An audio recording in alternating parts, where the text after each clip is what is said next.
महाप्रभु जगन्नाथ होती ये विश्वर देवता ये राष्ट्रीय देवता से होती सर्वेश्वर सर्वदेवता सर्वप्रदानी सर्वकल्याणकर। तो आम मान परम सौभाग्य उग्र देश इति ख्यात वर्ष भारत संज्ञे दक्षिणेश्वरी क्षेत्र श्री पुरुषोत्तम जदिव भगवान होती विश्वर पिता तथापि उत्कल होती निज बासस्थान। तो सही महाप्रभुंर महिमा को प्रचार प्रसार करने भगवान वेदव्यास स्कंद पुराण नामक एक पुराण जहाँ 81,100 श्लोक जो स्कंद पुराण द्वितीय खंड हूँ वैष्णव खंड जार उपखंड उत्कल खंड जो उत्कल खंड श्री पुरुषोत्तम क्षेत्र महात्मा संपर्क में भगवान वेदव्यास 3,863 श्लोक महाप्रभुंर रूप स्वरूप लीला महिमा एवं क्षेत्र संपर्क में वर्णना कर जहाँ आम 5 दिन माध्यम आम श्रीमंदिर प्रशासन आनुकूल्य आयोजित होता श्री जगन्नाथ महात्मा प्रशिक्षण शिविर प्रशिक्षा ग्रहण कर शिक्षा ग्रहण कर 5 रात्र माध्यम महाप्रभुंर कथा को शास्त्रीय ढंग से प्रचार प्रसार करा जगतसिंहपुर माटी महाप्रभु जगन्नाथ जो 2015 मसीह नवकलवर होता ये 3 दारुंकर आविर्भाव होता। तो आम जगन्नाथर पवित्र अनुष्ठान श्री जगन्नाथ भक्त समाज जहाँ आम सभापति रही इंजीनियर विष्णुचरण स्वयं और विशिष्ट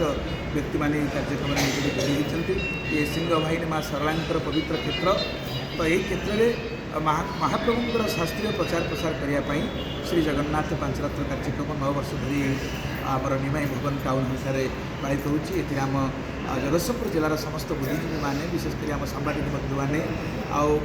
विशिष्ट जगन्नाथ प्रेमी मैंने संस्कृत प्रेमी मैंने जोड़ी होती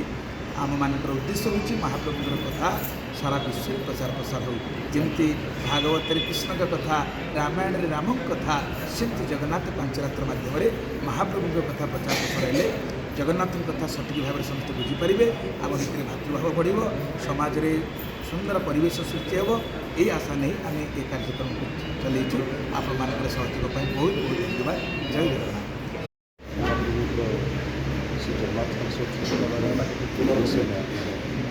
ये महाप्रभुंर प्रकृत महाप्रभुंर शास्त्रीय मत तार मुख्य उद्देश्य शास्त्री लोक मान भर अवगत करने कार्यक्रम मुख्य उद्देश्य आमर जो बाबा सुल्तान दास महाराज ओडिशा जो 2012 मसीह प्रारंभ होता से तीर्थ सहदान 2013 मसीहा ठार आमर सारा ओडिशा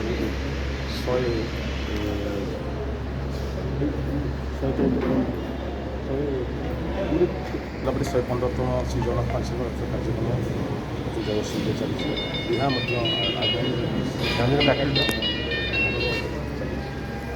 तार मुख्य उद्देश्य समस्त भितर जगन्नाथ महिमा प्रकृत शास्त्रीय मत कौन अच्छी लीला क्षेत्र महिमा स्वरूप ये विषय अवगत करने मुख्य उद्देश्य।